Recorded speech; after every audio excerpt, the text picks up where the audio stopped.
Bonjour à toutes, bonjour à tous. Je suis heureuse de vous retrouver aujourd'hui dans ce Limousin que j'adore, où il nous fait un temps plutôt mi-figue, mi-raisin. Par moments, on a même plaisir à se dire il fait beau pour un mois d'octobre. Donc je ne sais pas le temps que vous avez chez vous, mais cette année, ça a été un temps un peu particulier, un peu partout, même en bord de mer, je vous rassure. Voilà. Donc, un grand plaisir pour moi de vous retrouver. Je viens avec plein de nouvelles actualités. La vidéo d'aujourd'hui va être un sujet très particulier qui est très peu abordé. Elle va s'intituler La sexualité dysfonctionnelle ou asexualité dans les couples alchimiques. Donc ça, c'est le sujet du jour. Je vous rappelle en début de vidéo que pour la retraite à Saint-Maximin du 14 au 21 février, vous pouvez me joindre par téléphone pour le programme, les tarifs, etc. C'est une retraite qui s'intitule Le Sacré autour de Marie-Madeleine. Voilà, que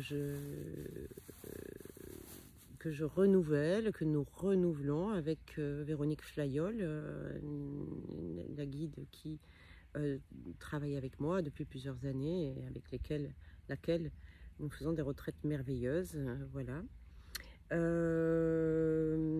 Donc, écoutez, les places sont comptées, évidemment, hein, il n'y a pas beaucoup de places. Donc, je vous invite à m'appeler pour tout renseignement et pour le programme complet. Voilà. Qui est très très riche, hein, très très riche. On n'a pas le temps de s'ennuyer, on n'a pas le temps de réfléchir et voilà, donc c'est assez sympa.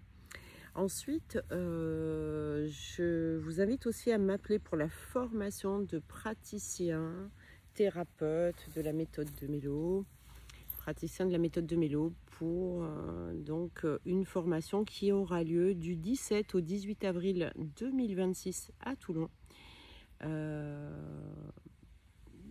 Pour laquelle, si vous voulez également des informations et vous y inscrire, c'est sur appel téléphonique, hein, pas de mail, pas d'échange par mail ou SMS pour ce type d'informations qui demande quand même des explications et puis surtout aussi de savoir si vous êtes prêt, si vous avez vraiment envie d'être candidat à une telle formation, hein, voilà.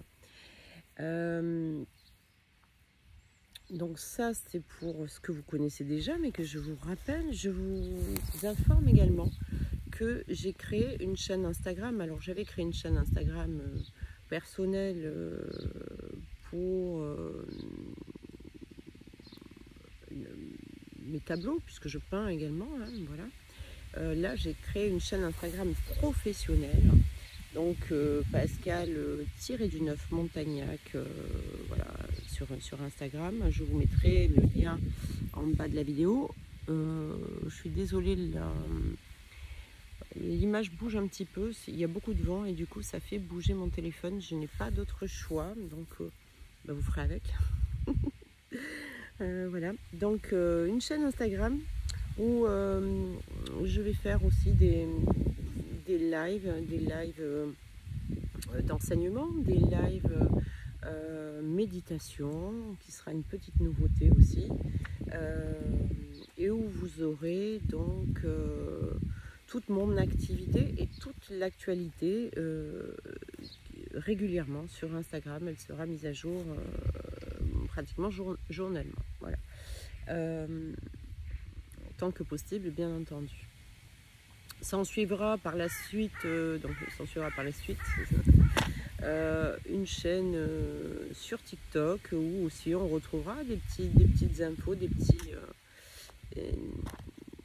petits podcasts, voilà, sur des sujets qui touchent le développement personnel, le chemin de retour à soi, la méthode de Mélo, aussi les couples. alchimique, donc duo sacré, flamme jumelle, âme sœur, etc. Hein, voilà. Donc ça sera à venir pour la chaîne Instagram. Vous pouvez d'ores et déjà vous y inscrire, même si elle est en construction pour le moment et qu'elle n'est pas encore totalement prête, mais elle est ouverte. Vous pouvez d'ores et déjà vous y inscrire. Et je fais un petit clin d'œil à tous ceux qui se sont déjà inscrits, et notamment quelques amis proches, voilà, qui me suivent aussi sur YouTube.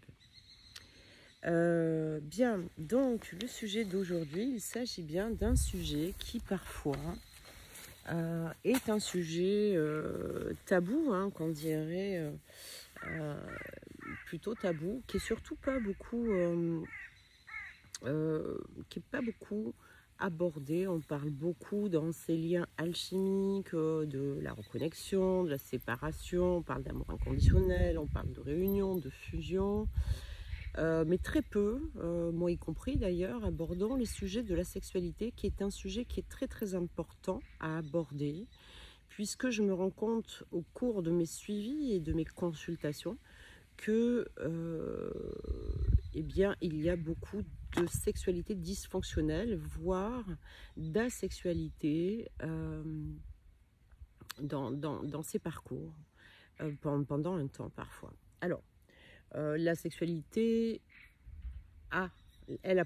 asexualité concerne parfois les couples homosexuels ou couples homosexuels en devenir, hein, c'est-à-dire peut-être des rencontres de personnes hétérosexuelles qui donc ont un barrage, hein, quant à une sexualité partagée avec une personne du même sexe, hein, et ça j'en ai aussi beaucoup dans mes consultations. Elle peut aussi toucher les personnes qui se connaissent sur des réseaux en étant très très loin, plusieurs milliers de kilomètres, qui ne se sont pas encore rencontrés physiquement.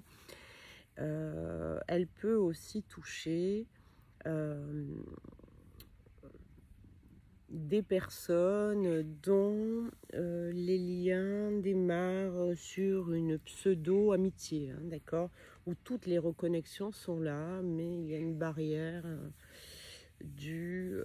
nous préférons rester amis, ou nous sommes des amis, on ne peut pas, voilà, il n'y a pas de ça entre nous, etc. etc. Donc je suis aussi concernée par des consultations que je peux faire, où des personnes sont dans ce cas-là. D'ailleurs, certaines se reconnaîtront. Donc voilà, j'englobe la sexualité dysfonctionnelle et la sexualité, la sexualité. Donc, sexualité dysfonctionnelle ou sexualité ou asexualité dans les couples alchimiques. Couple alchimique, nous voyons par là les duos sacrés, ceux qui sont en charge de guérir déjà de manière individuelle pour ensuite guérir dans un duo, hein, et sont des couples de réparation et d'ascension, je le précise, hein, d'accord, on n'est pas sur un lien karmique où on se rencontre pour réparer un karma commun et pour ensuite passer à une relation autre. Ce qui arrive souvent, hein, d'ailleurs, quand il y a des erreurs, entre guillemets, de couple flamme jumelle, on a cru, puis on ne l'était pas. C'était souvent, c'est pour la plupart du temps, des couples karmiques qui étaient simplement des couples de réparation, qui étaient là pour conduire un certain endroit d'évolution, un certain endroit de guérison, pour être prêt à rencontrer à la prochaine étape, donc son lien sacré, hein, son couple alchimique. Donc je préfère parler de couple alchimique plutôt que de flamme jumelle. Comme ça englobe quand même tous ces couples, donc, qui sont amenés à réparer, évoluer et ascensionner ensemble pour une mission commune. D'accord ? Voilà.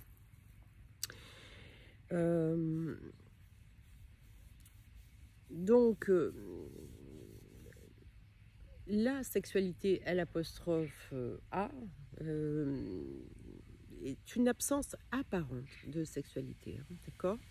Alors, dans ça aussi, on trouve des couples qui ont une sexualité effrénée, mais totalement classique, ce qui n'est pas attendu, évidemment, dans le parcours du duo sacré. On trouve également une sexualité sporadique, hein, d'accord, parce que oui, l'amour est là et on va le voir, mais il y a toute une dysfonction qui est autour de ça. Et il y a ceux qui sont carrément, comme je l'ai dit tout à l'heure, dans des couples asexués pour le moment, parce que la distance, parce que du même sexe, parce qu'une pseudo-amitié qui n'existe pas en réalité. Hein, voilà. Alors je me suis tournée dans ce sens parce que dans le sens de la dernière fois auprès de mon arbre, je vivais heureux. Un petit hommage à Georges Brassens au passage. J'étais dans l'autre sens l'autre jour, mais il y avait un très grand soleil. Et là, tout à l'heure, quand je me suis mis pour la vidéo, c'est tellement ombragé par moments que vous ne m'auriez pas bien vu. Donc, je me suis tournée dans l'autre sens. Ce qui fait que le portable bouge un peu. Il est sur un support au lieu d'être calé contre l'arbre. Mais vous allez faire avec. Voilà. Et de temps en temps, vous aurez des contre-jours. Et puis, c'est pas grave. Alors, j'ai pris beaucoup de notes cette fois-ci. C'est pas dans mon habitude habituellement,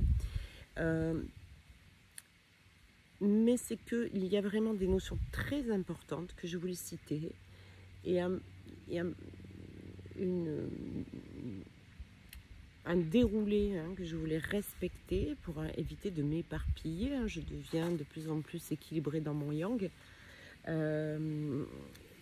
Donc, j'ai pris beaucoup de notes et que je vais respecter. Donc, je vais lire aussi mes notes au fur et à mesure, ce qui est un petit peu différent d'habitude parce que j'ai pas trop l'habitude de lire. Voilà. Donc, mais avec le vent, ça va pas être cool, mais bon, c'est comme ça.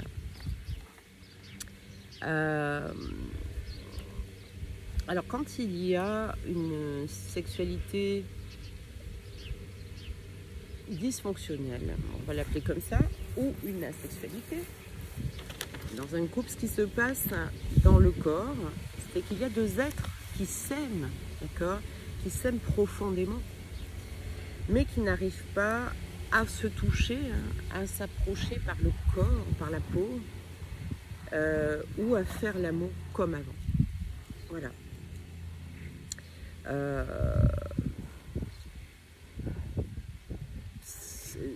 C'est une vérité, la vérité à ce moment-là, c'est que le sexe bloque, d'accord, la partie sexuelle bloque. Alors, ce n'est pas par manque d'amour, du tout. Ce n'est pas par manque de désir. Et pourtant, quelque chose ne va pas se passer, ne se passe pas. Ce qui se passe à ce moment-là, c'est que l'âme résiste et donne une info au corps qui dit non. Le cœur n'est pas prêt. Voilà, l'ouverture de cœur n'est pas faite. C'est vécu donc comme une problématique, bien sûr, c'est vécu parfois dans la douleur. Hein, voilà, on va le voir. Alors, ce n'est pas un rejet de la sexualité, bien au contraire. C'est un appel à la transfigurer, à la transmuter, à la rendre divine, cette sexualité. Et c'est pour ça qu'on y est confronté dans les couples sacrés. Parce que ce qui veut dire au moment, ce qui veut se dire au moment où le corps, enfin l'âme résiste, hein, donc elle ne veut pas d'une sexualité comme avant, et le corps dit stop, dit non, c'est qu'on ne peut plus faire l'amour comme avant. On ne peut plus faire l'amour dans les anciens paradigmes qu'on a connus, hein, dans des relations classiques, lambda, qu'on a pu avoir dans notre vie. On ne peut plus faire l'amour sans conscience.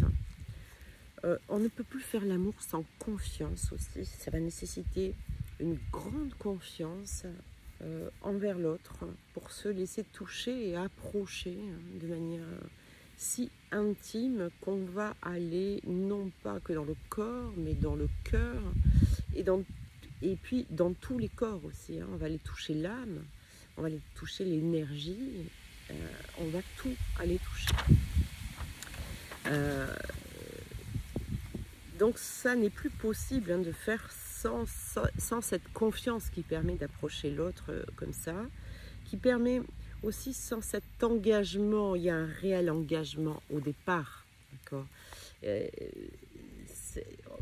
L'un et l'autre savent que en ouvrant à cette sexualité, il est à ce moment-là indispensable d'être engagé. C'est un engagement parce que c'est un endroit où on n'a jamais permis personne et où on n'a jamais vécu avec personne cet espace divin par les voies sexuelles. Et du coup, l'âme, l'inconscient sait que si l'on ouvre à cet endroit-là, c'est un véritable engagement. La problématique de l'engagement,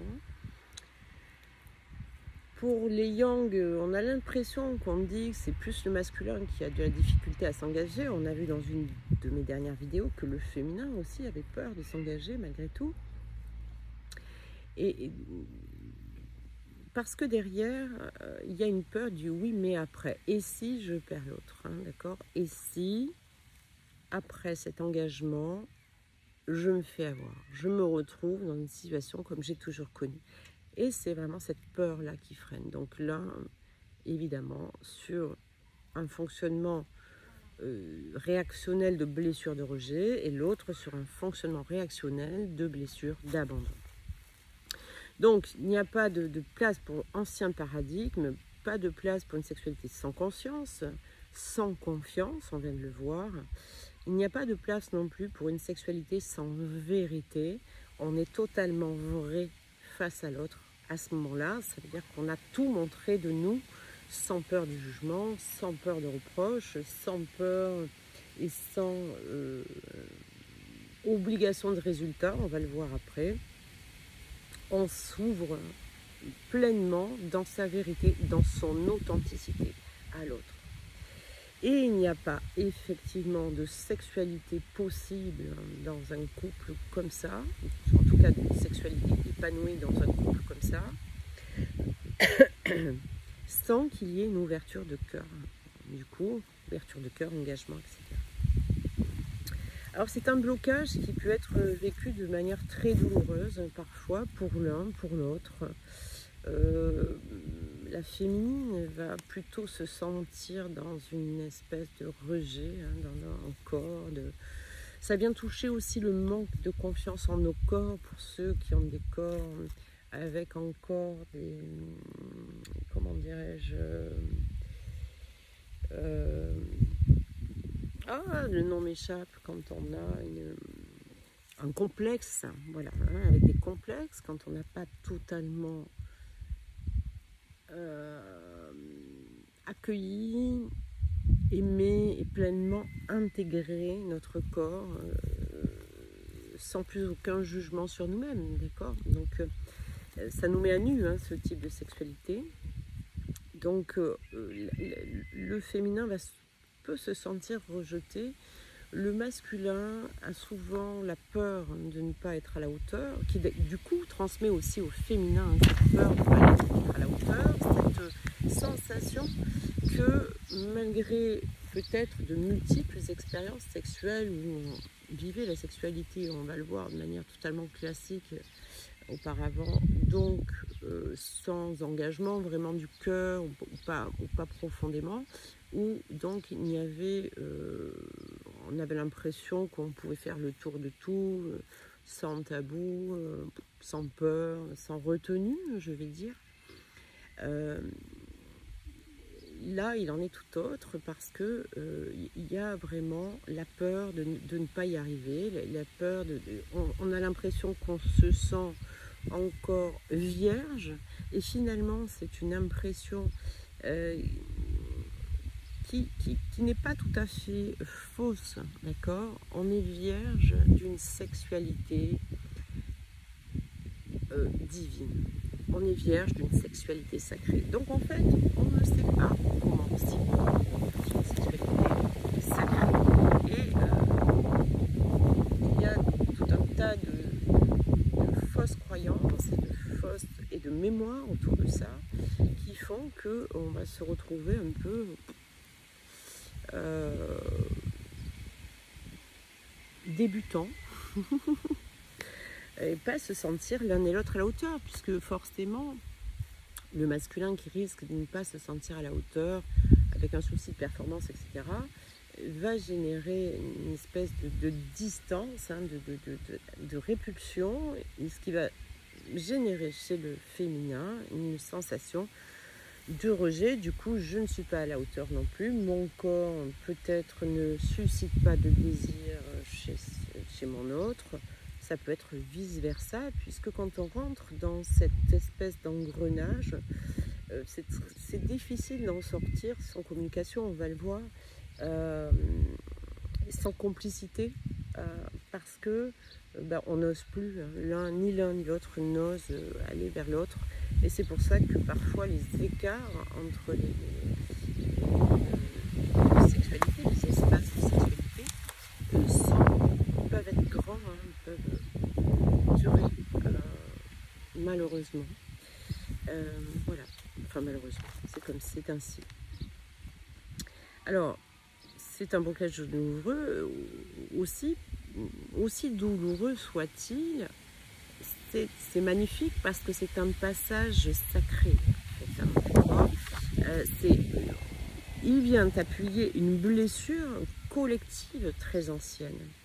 Comme on l'a vu précédemment, non seulement les couples donc de réparation, d'évolution et d'ascension sont des couples qui doivent le faire de manière individuelle au sein du duo, mais sont là pour réparer pour l'humanité.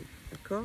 Donc, ce qui est intéressant ici, c'est que nous sommes, quand on est confronté à cela, et je vous dis, je pense qu'il y a à peu près 80% de gens, en tout cas, qui l'avouent, peut-être plus de gens sont touchés encore par ces problèmes de sexualité dysfonctionnelle, mais on va dire que 80% déjà l'avouent en consultation.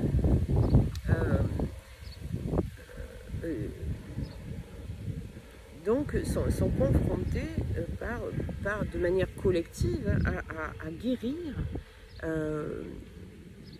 Donc ces dysfonctionnements sont là pour appuyer sur la blessure collective de l'humanité, hein, une blessure très ancienne, évidemment. Donc on est aussi là pour, de manière individuelle, chacun dans nos duos, hein, peu à peu, guérir cette blessure pour le bien de l'humanité. Pourquoi c'est douloureux aussi? Parce que c'est une sexualité qui est dissociée de l'amour. Voilà. On a eu l'habitude jusqu'à aujourd'hui de vivre une sexualité dissociée de l'amour, en tout cas de l'amour qui se vibre, qui se ressent au sein d'un couple alchimique. On a vécu des états amoureux et on a pu faire l'amour dans un état amoureux, ce qui n'est pas une sexualité dans l'amour pur, profond et divin. Donc cette sexualité est dissociée de l'amour. Elle est aussi galvaudée, elle a été galvaudée, elle a été pervertie et elle a été totalement dénaturée. Voilà. Qu'est-ce qui s'est passé pour en arriver là? Ce sont des siècles d'oppression, hein, de honte, de marchandisation de la sexualité, des siècles de pornographie qui augmente de plus en plus, qui vit une explosion, une expansion depuis 10 à 15 ans, hein, d'accord, on va voir pourquoi. Donc voilà, c'est une sexualité totalement dénaturée, qui n'a rien à voir avec l'amour. je le rappelle, parce que j'entends déjà ceux qui vont me dire non mais moi j'ai eu avec mon mari une sexualité qui marchait bien. Oui, dans un espace de sentiments amoureux, on a pu vivre des choses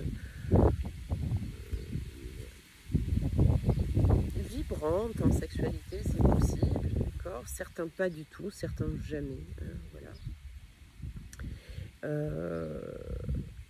Mais je rappelle que c'est totalement différent de ce que je suis en train, de ce dont je suis en train de parler en termes de sexualité, d'amour. On parle d'amour au sein de couples alchimiques, d'accord. Donc aujourd'hui, enfin pas qu'aujourd'hui, très souvent, alors dans les anciens temps, je ne sais pas si vous vous souvenez, mais on en a entendu parler, hein, les anciennes générations, même dans certaines ethnies, hein, encore aujourd'hui, le garçon, pour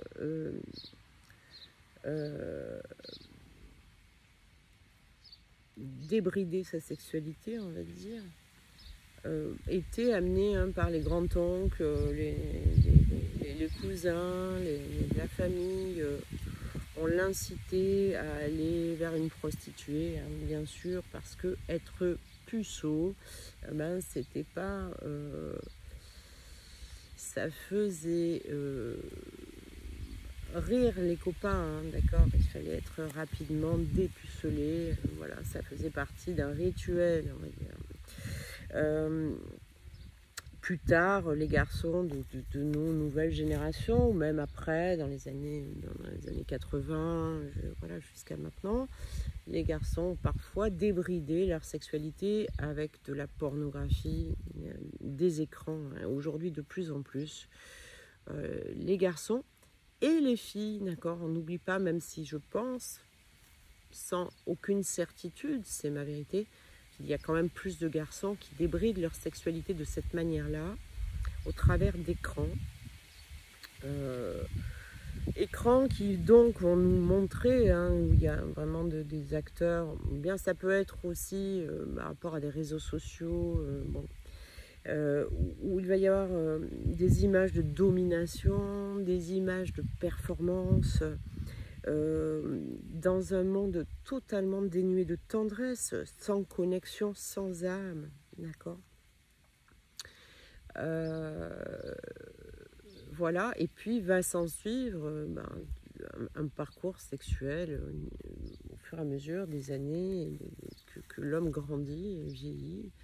Il ne faut pas oublier que toutes nos premières expériences dans la vie sont souvent un schéma de répétition après, hein, d'accord.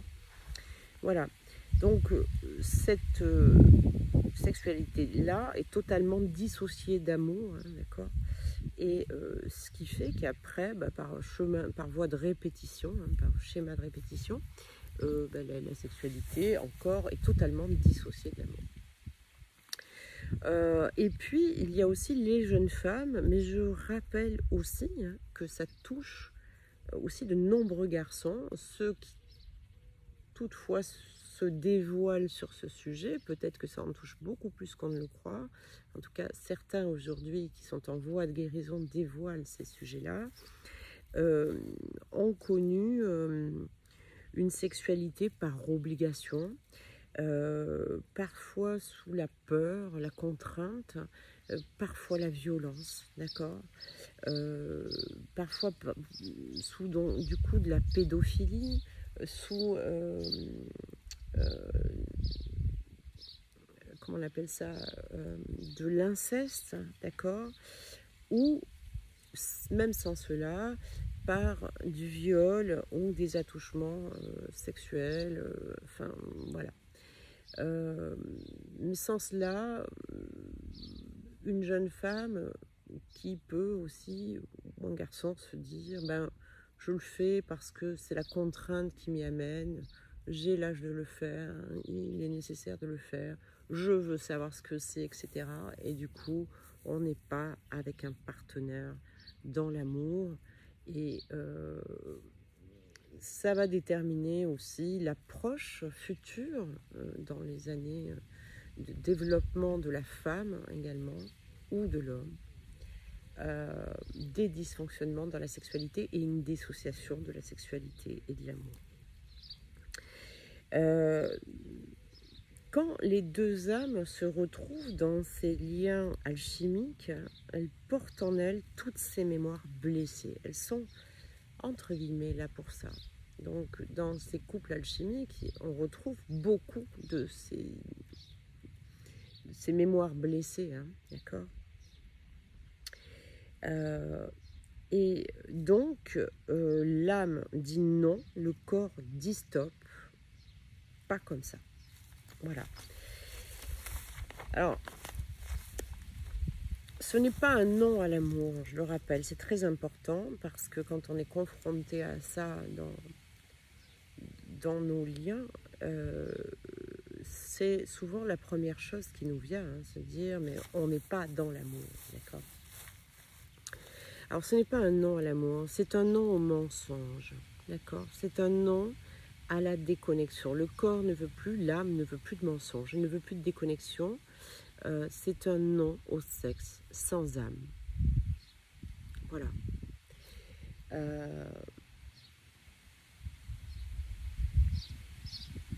Donc,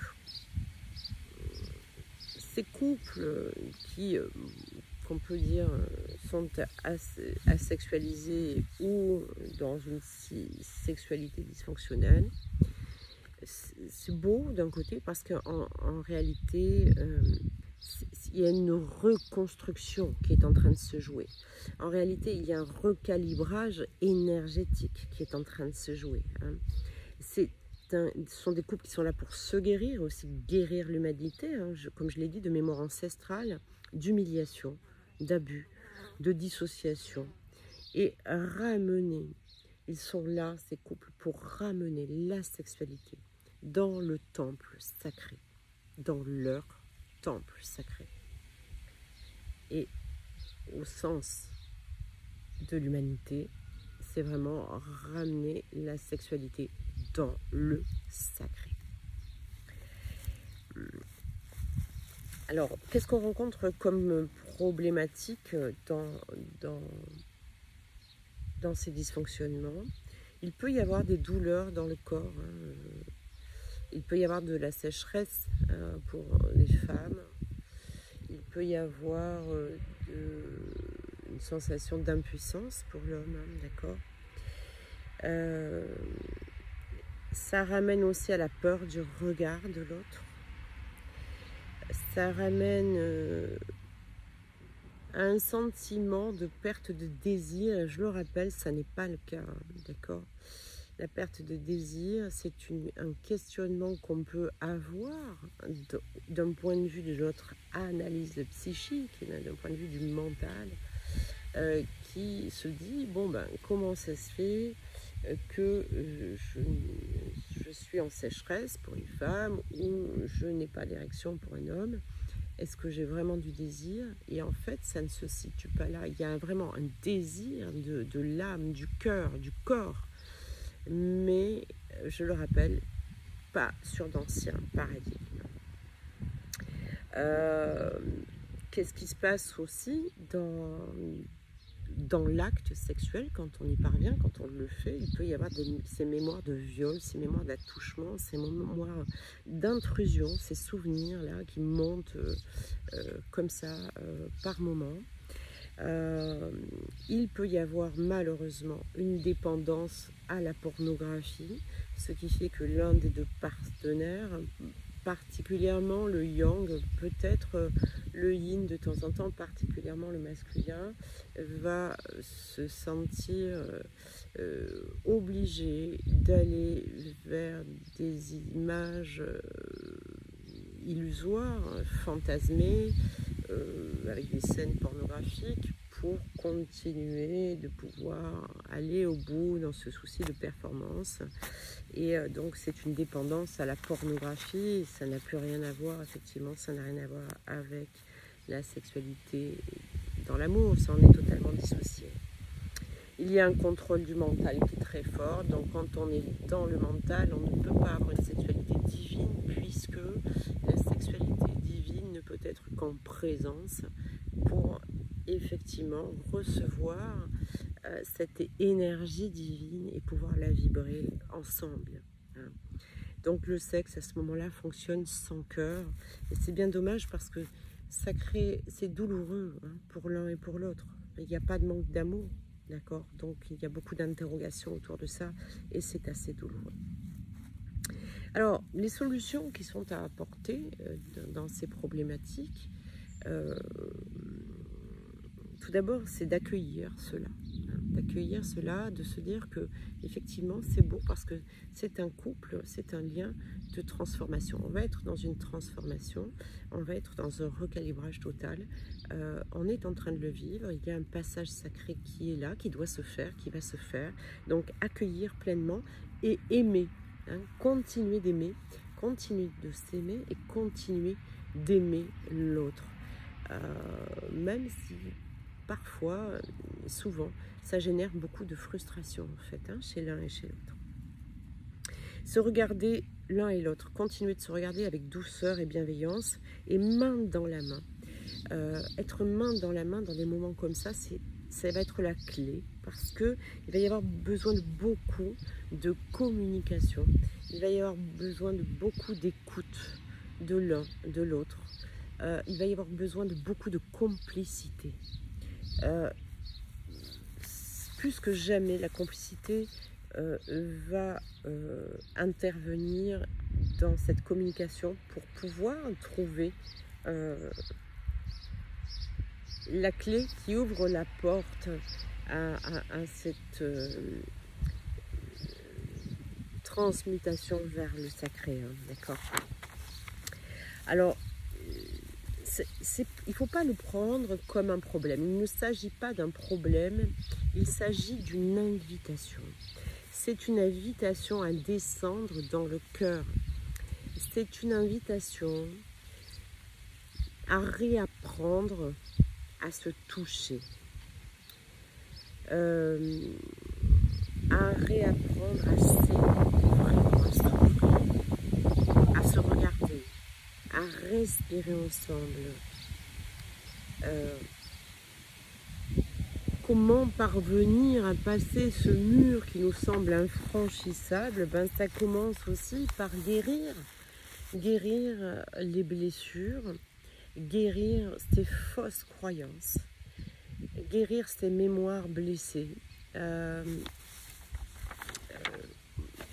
Ça peut se faire déjà en s'accompagnant l'un l'autre, hein, comme je le disais, main dans la main, dans beaucoup d'écoute, de bienveillance, de respect et de complicité, mais on peut se faire accompagner aussi, hein, donc on peut, par exemple, vous avez la méthode de Mélo hein, que je vous propose, avec laquelle vous pouvez avancer seul, mais vous avez aussi tous les thérapeutes, tous les praticiens qui ont été formés à la pratique de la méthode de Mélo que vous pouvez trouver sur mon site, qui d'ailleurs va s'agrandir très prochainement. Je vous ferai part des 3 nouveaux thérapeutes praticiens que vous pouvez consulter pour aller travailler vos mémoires émotionnelles liées à votre dysfonction sexuelle. Il est important aussi de nettoyer les mémoires du corps, donc ça peut se faire par des énergéticiens. Il y a des tas d'outils hein, pour aller nettoyer les mémoires du corps. Ça n'est pas mon domaine, mais il y a plein de domaines, notamment je pense à Nicolas qui a des outils pour aller vraiment travailler jusqu'à l'ADN avec l'énergie des baleines. Je pense à l'hypnose régressive qui peut nous faire retourner dans les mémoires transgénérationnelles, etc. Parce qu'il y a beaucoup de transgénérationnel là-dedans aussi.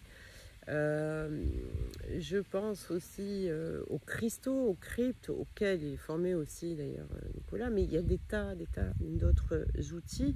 Il est important de trouver les outils qui vous parlent, hein, de voir des énergéticiens qui vous permettent de sortir ces mémoires du corps. Il est important de libérer les non-dits, donc il est important de s'ouvrir à la communication, que ce soit dans son couple, mais au sein d'une consultation thérapeutique, d'accord, de dire tout ce qu'on n'aurait pas dit auparavant, de dire quelque part l'inavouable pour certains, d'accord.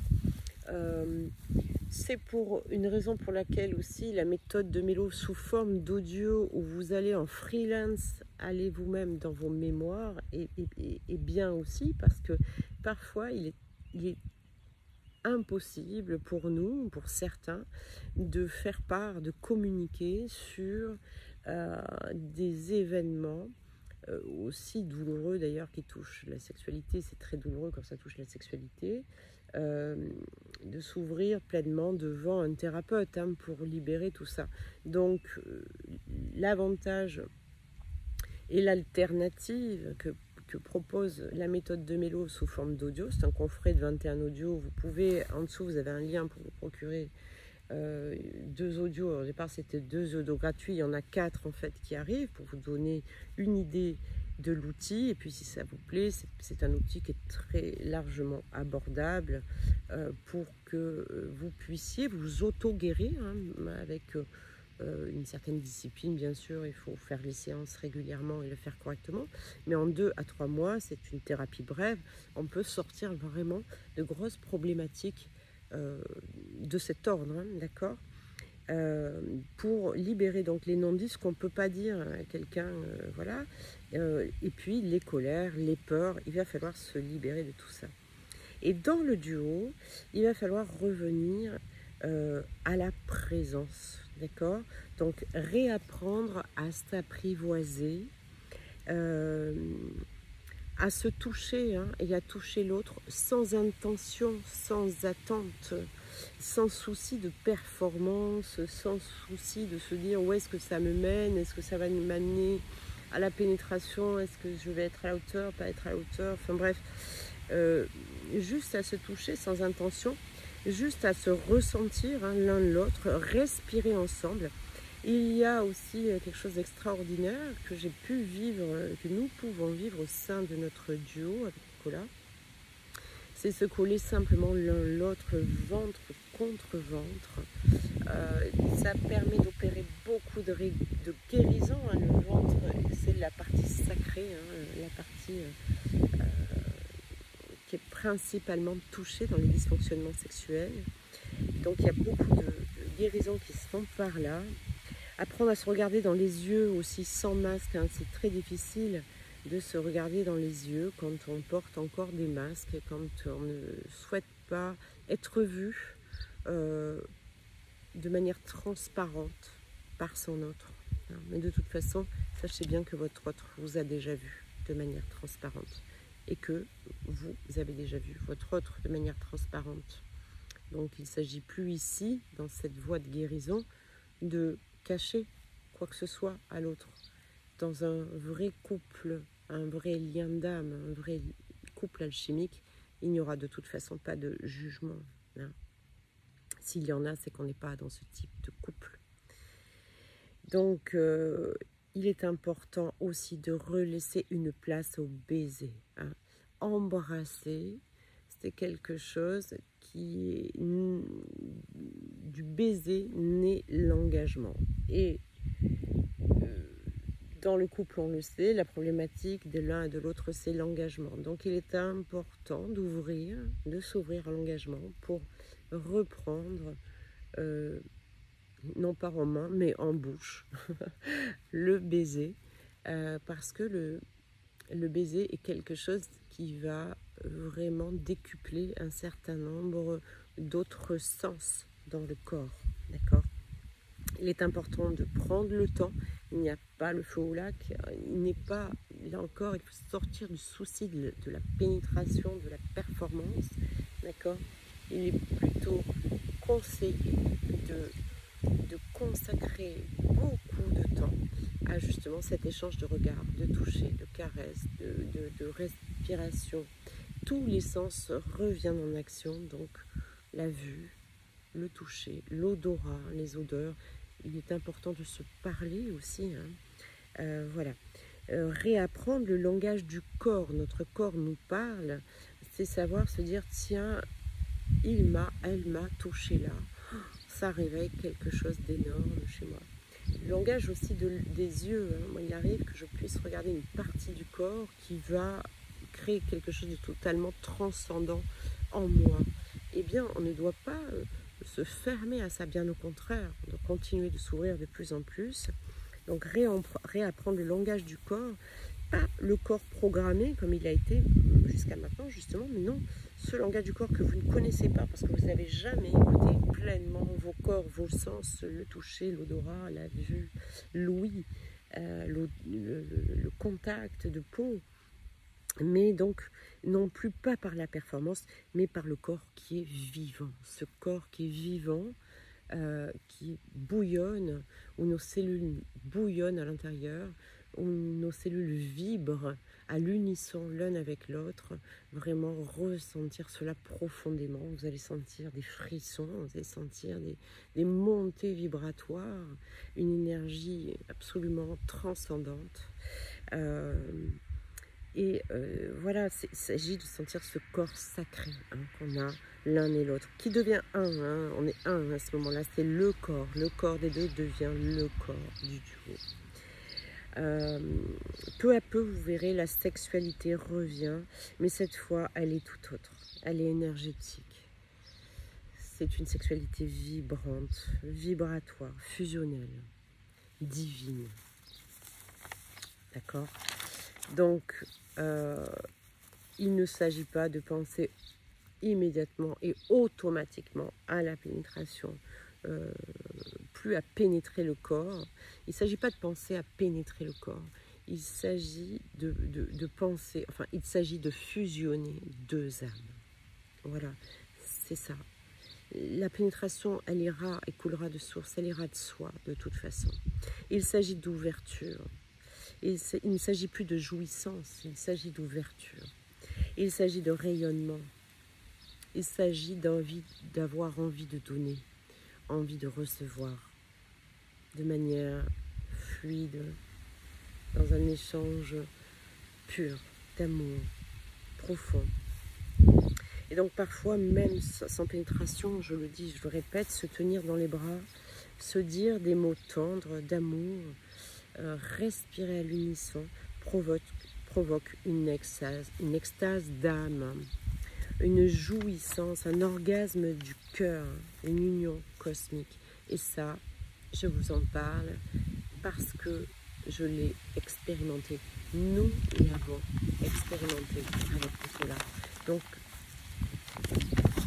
il y a même, c'est arrivé à 2 reprises, on nous a coupé la possibilité de pénétration, donc pas d'érection, sécheresse, etc., pour qu'il n'y ait pas, qu'on n'ait pas accès à la pénétration qui, quand on fait l'amour d'anciens paradigmes, la pénétration nous conduit automatiquement à être finalement très rapide, avoir un orgasme, une jouissance, une éjaculation très rapide, et finalement n'a pas le temps de nous donner accès à cette dimension sacrée, à cette guérison de nos centres énergétiques et à cette ouverture de cœur. Donc, le divin fait bien les choses, fait en sorte que nous puissions vivre cette expérience, et nous avons vécu vraiment des orgasmes du cœur, des montées de Kundalini, alors, qui n'étaient pas définitives, puisque je le rappelle, ça sera à la fusion, d'accord ? Ça sera la fusion de l'âme, l'éveil total, quand il y aura la montée définitive de Kundalini. Mais on nous a donné un aperçu, je ne sais pas comment on dit d'ailleurs, j'ai un doute, jusqu'au chakra du cœur, jusqu'à l'ouverture du cœur, c'était déjà énorme. Je vous prie de croire qu'en termes d'extase d'âme, c'était déjà très très fort. Voilà. Donc si nous avons commencé à balbutier dans cette façon d'appréhender la sexualité, c'est évidemment qu'avec cette bienveillance, cette complicité, cet amour, cette patience, cette douceur, cette écoute, nous serons amenés évidemment, comme vous d'ailleurs, à expérimenter la fusion totale de tous nos centres énergétiques et donc vivre vraiment cette union cosmique. Donc ce n'est plus un couple qui consomme, c'est un couple qui transmute. À chaque fois qu'il y a des expériences comme ça, il y a des guérisons et des transmutations. Ce n'est plus un couple qui se prouve, il n'y a plus rien à se prouver, il n'y a rien à se prouver l'un et l'autre. C'est un couple qui s'écoute, qui se guérit, qui se reconnaît. Dans le reconnaît, c'est on se connaît déjà, d'accord. Donc voilà. Quand les deux âmes disent oui, vraiment, donc ouverture de cœur, engagement, décision d'aller vers ce chemin ensemble, eh bien l'acte sexuel, redevient ce qu'il a toujours été. C'est un portail d'union divine. C'est une fusion, c'est un feu sacré. Voilà. Donc si vous vivez une sexualité dysfonctionnelle de cet ordre ou une asexualité, ne croyez pas que quelque chose ne va pas. Vous êtes juste sur une transformation qui est en cours. Le couple est en train de se guérir. La renaissance va avoir lieu vers du plus grand, du plus beau, du plus doux, du plus pur que tout ce que vous avez pu connaître et expérimenter jusqu'ici. Voilà. J'espère que cette vidéo vous aura parlé. N'oubliez pas d'aller vous inscrire sur la chaîne, ma chaîne Instagram, Pascal-du-9 Montagnac sur Instagram. Je mettrai le lien en dessous de la vidéo. Et aussi, n'oubliez pas de partager. Il y a plein de personnes qui sont intéressées par tous ces sujets. Évidemment, on va parler de couple sacré, mais on parle de tellement de sujets qui touchent tellement de personnes en chemin d'éveil qui n'ont pas pour autant rencontré aujourd'hui leur duo d'âme, leur duo alchimique, mais qui pour autant sont dans ce chemin de retour à soi et qui sont peut-être prévus à rencontrer prochainement, rapidement, leur couple divin. Voilà, je vous embrasse, je vous souhaite une très belle journée, je vous souhaite de prendre soin de vous et d'apprendre de plus en plus à vous aimer dans toutes les parties de votre être. Bye bye.